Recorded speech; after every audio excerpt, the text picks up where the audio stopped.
Well, how's it going today, folks? I'm Braap and welcome back to the Braap Shack. So, we have the trx420fm still in the shop, and it's bad news. It's my fault, and let's take a look. So this is how far I've gotten. I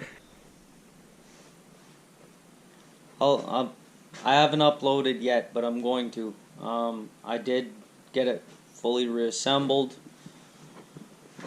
and we went. I had it up on blocks and tested it first through fifth. All worked flawlessly. So I took it down and I took it for a road test, and under load, fourth gear, it engages, but then it slips out and it starts grinding. So, engine's coming back out. I've spoken with the owner. I've advised him that I'm not gonna charge him the hours to pull out and disassemble and reassemble this engine twice. So this one's on me, minus any parts, unless the shift fork that he just paid for is hooped again, in which case I'll replace that shift fork. But I'm not making him buy anything twice or pay me to do anything twice. So basically this one's on me. I'll buy the top end gasket set, and if that shift fork needs replaced, I'm gonna buy that as well. And the hours are on me. It sucks, but I mean, I can't charge the guy twice for one job, right? So like I said, kind of sucks, but let's fucking yard this bitch apart. Pretty simple. We gotta get the air box off. There's a bolt there, and then the plastic cover comes off. You gotta unplug the ignition. Then there's a couple screws there. You pop off the throttle body, and we'll remove the tank. Couple screws. This air tube comes down in through here, and then down into the air box right there. So you disconnect that, pull that guy out. Well, I guess you're gonna have to do that beforehand to remove the air box, but then comes the fuel tank.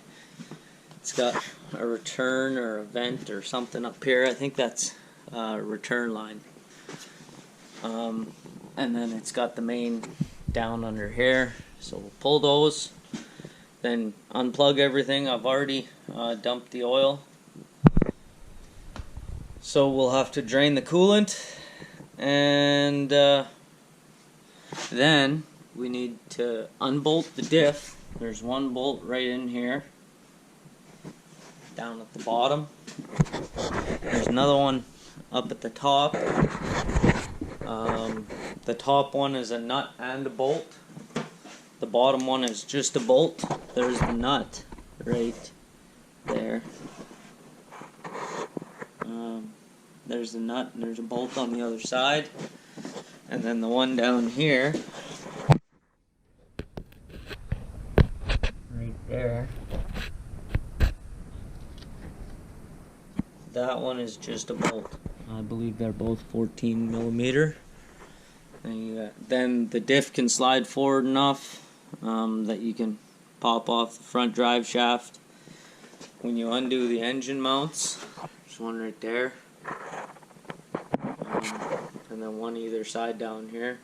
When you undo the engine mounts, you can slide the engine forward, pull off the rear drive shaft, and then if everything's unplugged, the exhaust is off, then you tilt the engine out.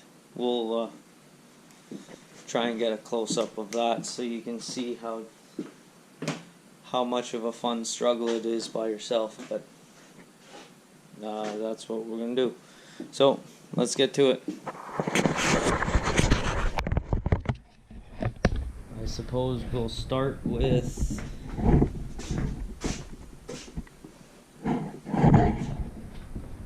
the air box.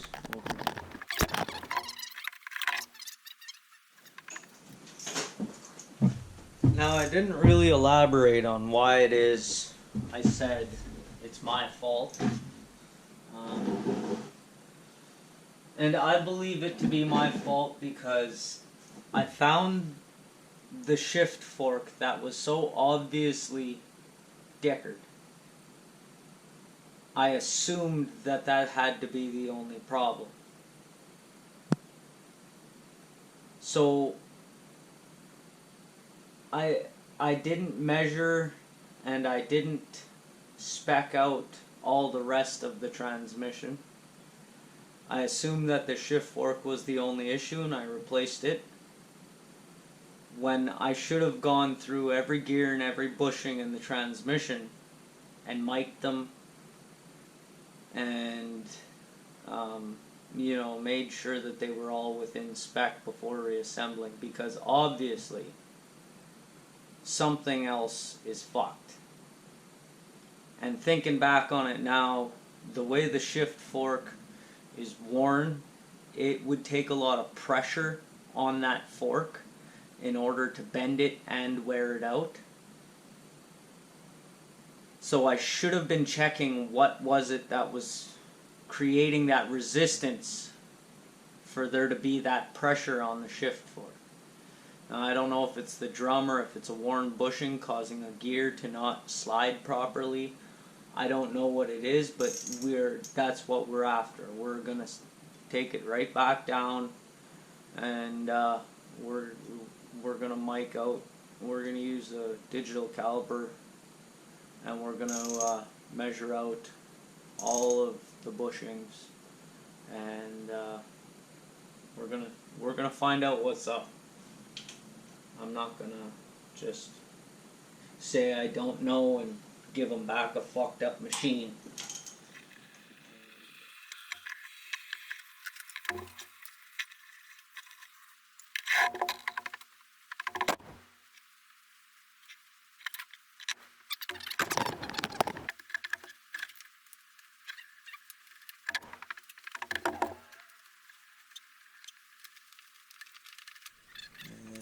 There's supposed to be 2 plastic clips here, but because I was still in the testing phase, I never put those back on yet. There's an 8mm bolt on top.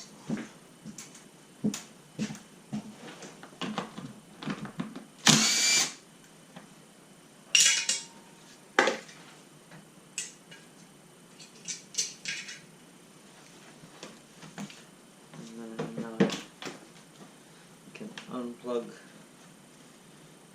the ignition coil.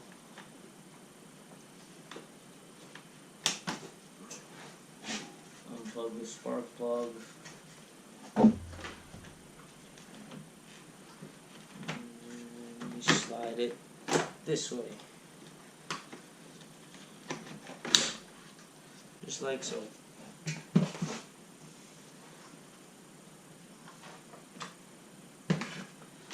Should be able to. Airbox should be free.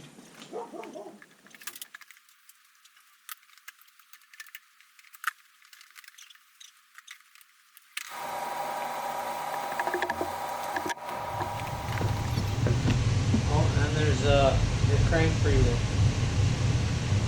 Thought about that guy.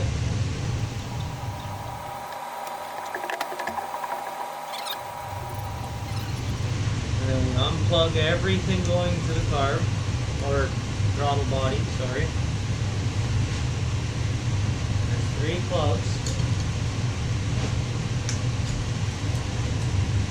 And then you might as well unplug this one here, get it out of your way. That way you can take all of this and just tuck it off to the side here.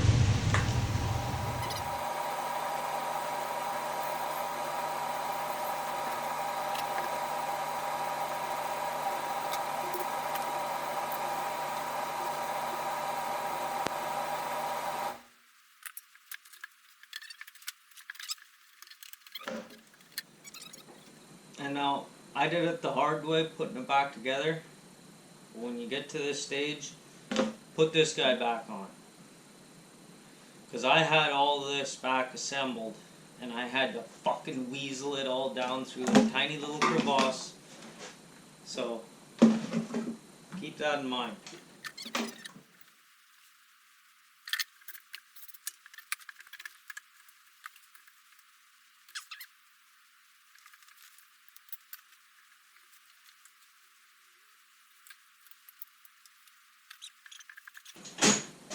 Get you a 10mm socket.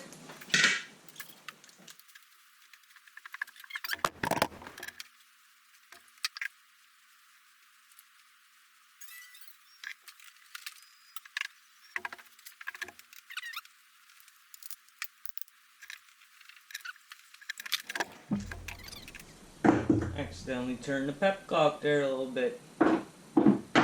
Oh. A little bit of gas on the floor never hurt nobody.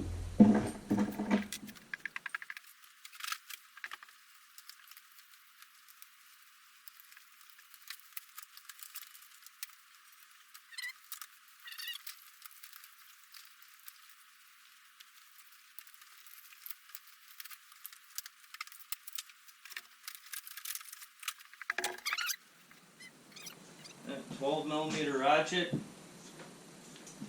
for the exhaust bolts.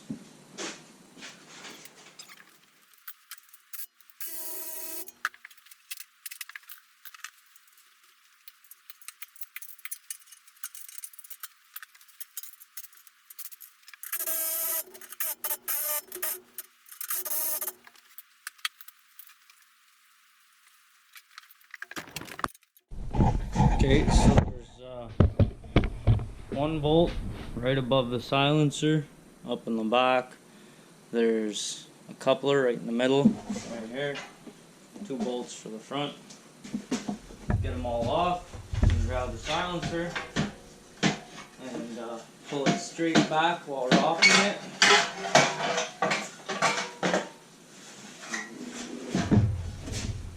Front just comes right off.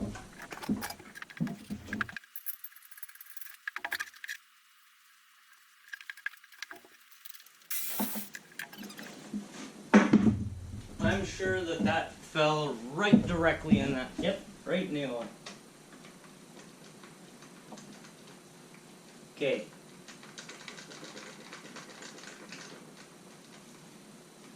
I'm going to try and make a mental note to fish that out of there at some point.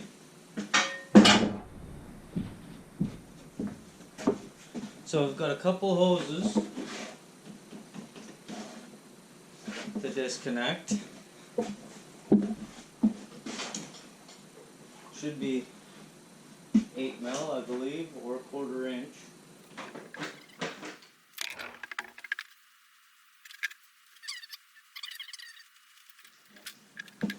Now there's a couple connectors over here. There's the round one, which is your stator, coming from your stator. And then right here you have all your grounds. Those are on a 10mm.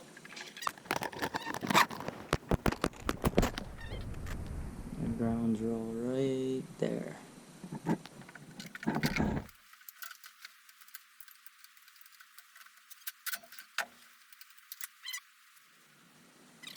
And of course I put dielectric grease in every connection, including the grounds. So get yourself all greasy.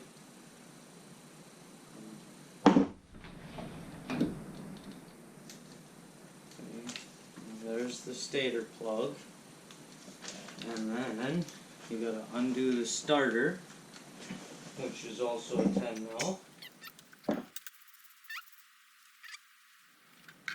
Now, you need to get this one plug off.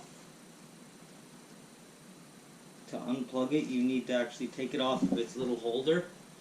The little holder is also another lock that stops you from unplugging it. And those are the only two. There's only these two connectors coming off of this engine. Everything else, we are now completely free of the engine, or of the chassis. So, pull off the brake over here, the foot brake.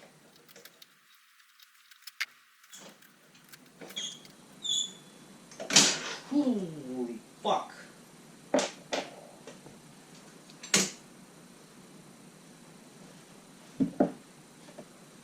That didn't feel good.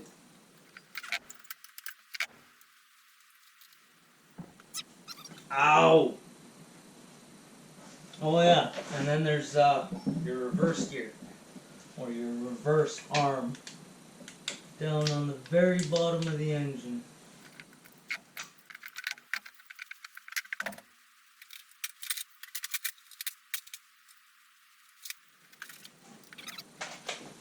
Okay, so let's get after this diff.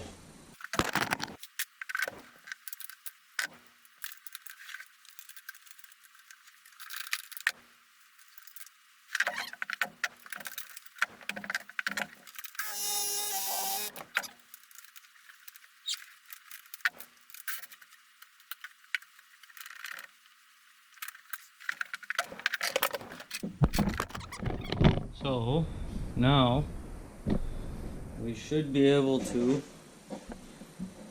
finagle things around enough to get this front drive shaft off. Oh yeah, this tie rod.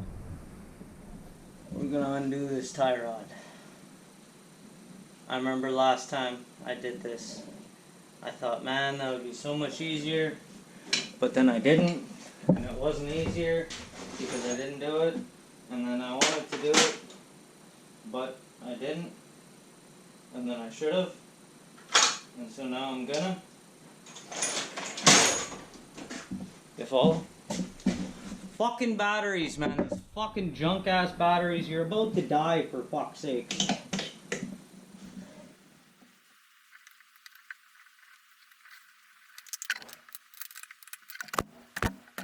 There, I got the tie rod off. It's right here. So now we can gently lift up on the diff. And as soon as we do that, we can pry this front drive shaft off of its stub.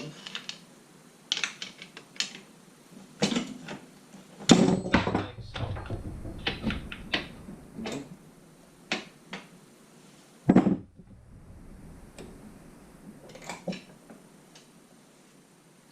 Now when we undo the engine mount bolts, which I believe are 14mm.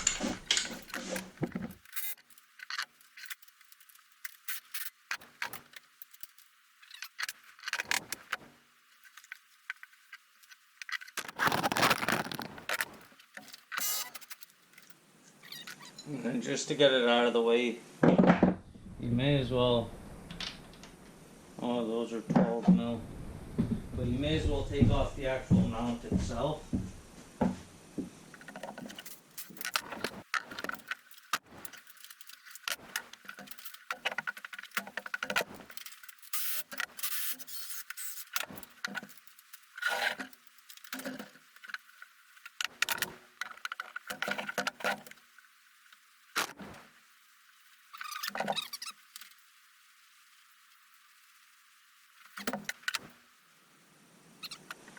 Okay, so got a spot picked out over there for it.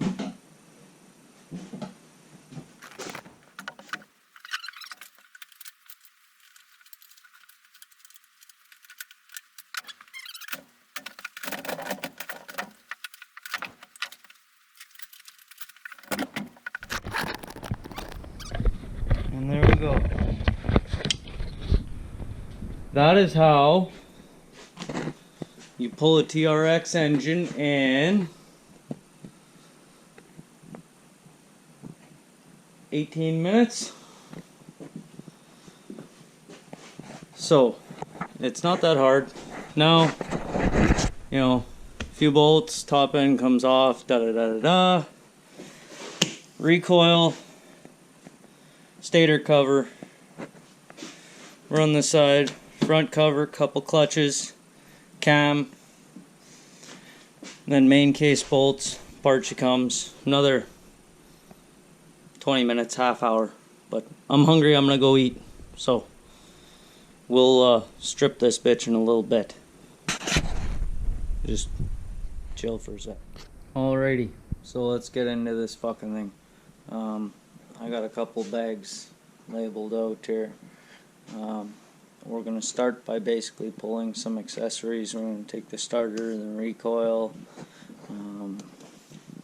the T-stat cover, water pump cover, oil pump or oil filter cover, and get the exterior stuff off.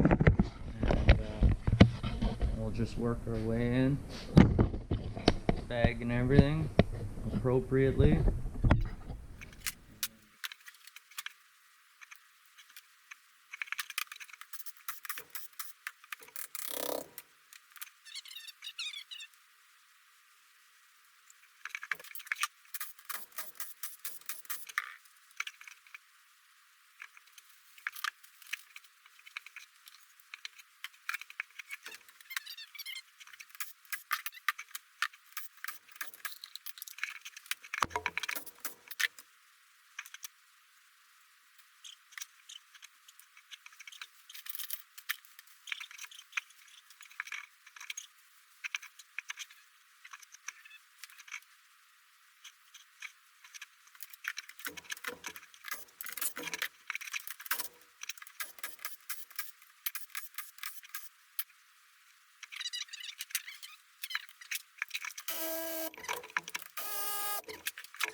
I tried to make sure I did a fairly decent job with this Honda Bond, so this may not be so fucking easy.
And I think, yeah, there it is. I was gonna say, I think there's one more somewhere. I just couldn't remember where. I remember last time I missed two, and those were the two right there. So, now, we're gonna, and I also remember the last time I left the flywheel on, and this whole side of the case is where the transmission is. Anyway, so, gotta pull off this gasket.